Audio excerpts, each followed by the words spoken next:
Joining us next here on Futbol Americas is Susie Fiore. She's the head of the Women's International Champions Cup, which this year features Chelsea, Lyon, the Portland Thorns of the NWSL, and Rayadas of Monterrey of Liga MX Femenil. Susie, great to have you with us. Welcome to the show. Thank you so much for having me, Sebastian, Hercules. It's great to be here. All right, so the action starts on Wednesday. We got the 4 teams facing off in 2 semifinals. Let's go real big picture, Susie, to start here. Give me the why here, because we know Relevant Sports, who you work for, has been involved in the International Champions Cup in the past. But why specifically the interest and the growing interest that we're seeing from you guys now in the women's game?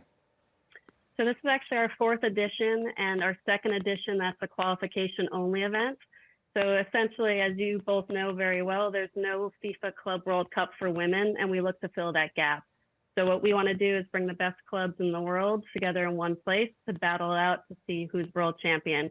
And so each of those 4 clubs that you mentioned, Sebastian, have all won a championship in their prior season, and that's how they qualify to participate in the Women's ICC.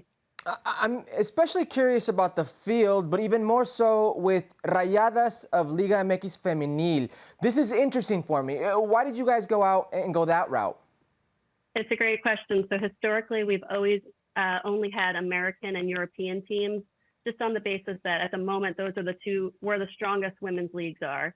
But in December, when we saw that Rayadas final with the 40,000 plus fans, we said, hey, we need to expand this tournament a bit, and let's go look to our neighbors in the South and bring them up to the tournament for the first time. So we're super excited to see how they compare with the European and U.S. sides. So you're hosting this event in Portland. I'm curious about that choice. Of course, we know Portland has long supported any soccer, but especially the women's game. How have ticket sales been? How's the corporate response been? I know those are all things that we measure to see if tournaments are a success. Yeah, as you mentioned, Portland is Soccer City, so it's a great place to be. We are here for the 2nd year in a row, actually mainly based on the quality of the team itself. Just, as Portland qualified as Shield winners, as Challenge Cup winners, and they're actually the reigning ICC champs. So that's why we're here. And then we just luck out that it happens to be a fantastic soccer market.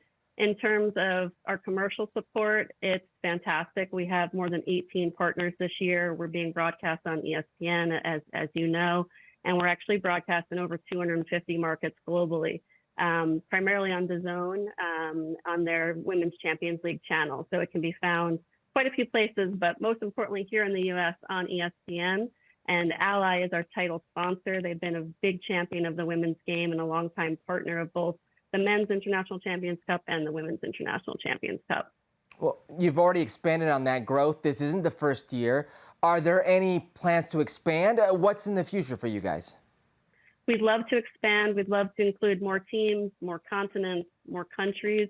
Next year, as you know, will be a little bit tough with the Women's World Cup. It's the never-ending soccer issue where you try to involve U.S. teams and other leagues, where you just try to find where in the calendar can we possibly fit in.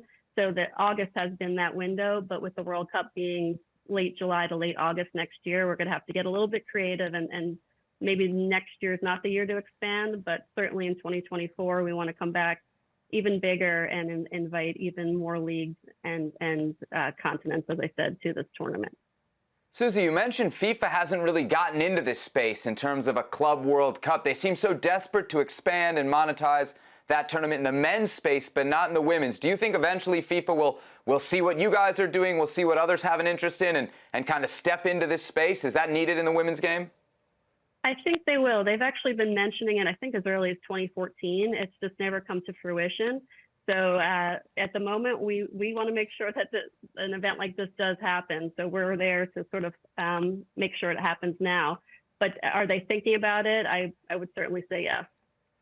All right, there she is, Susie Fiore. She's the head of the Women's International Champions Cup. The action starts on Wednesday here on ESPN. Susie, thanks so much for joining us here on Futbol Americas. Great to have you, and good luck this week. Thank you. Thanks so much for having me.